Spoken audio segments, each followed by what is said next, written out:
Hey, what's up everyone? Got a quick little unboxing and install of the Santa Monica Filtration HOG1 algae scrubber. I was really looking forward to this. I like to keep things as simple as possible only because sometimes I know how lazy I can be.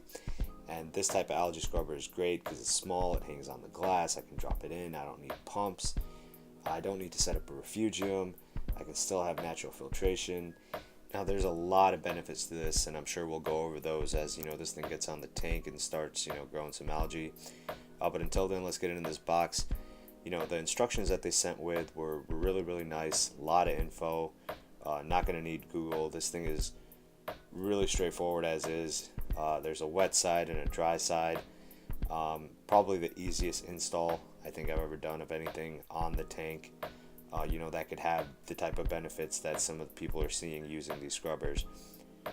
So one side, the side on the left that you're seeing now, this is the side that goes in the tank, and this has a really rough coating, and I'm going to stop this so you can listen to how rough this actually is.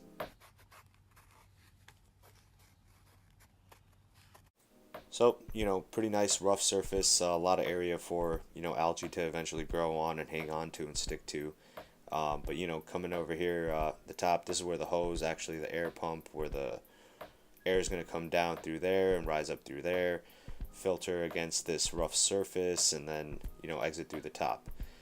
The other side of this is the actual LEDs, which then project the light onto that surface for the algae to grow.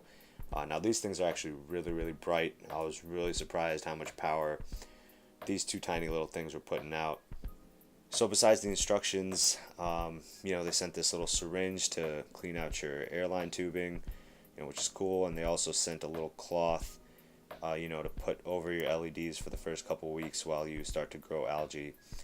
But again, I was pretty impressed. There's directions everywhere. They make it very simple to put it together.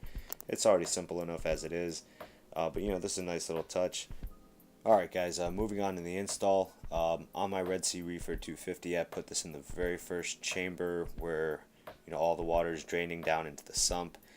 I covered these LEDs up. I didn't want them blasting in your face, but you don't cover all of them up at the start, and you'll see that. But you can see the bubbles coming out there onto the surface. Literally, this is how easy it is. Just hook up an air pump.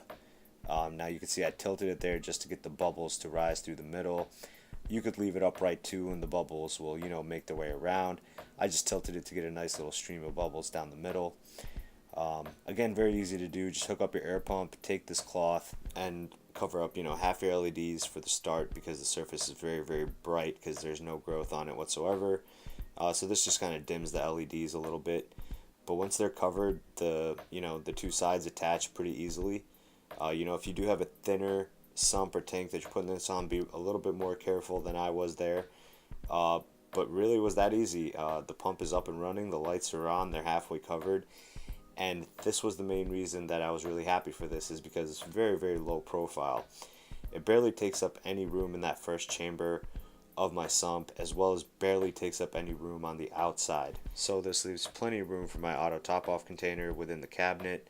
And lastly guys, what I did was I hooked it up to my Apex with the ATS pump and the light on. This way I can turn it on and off as I see fit.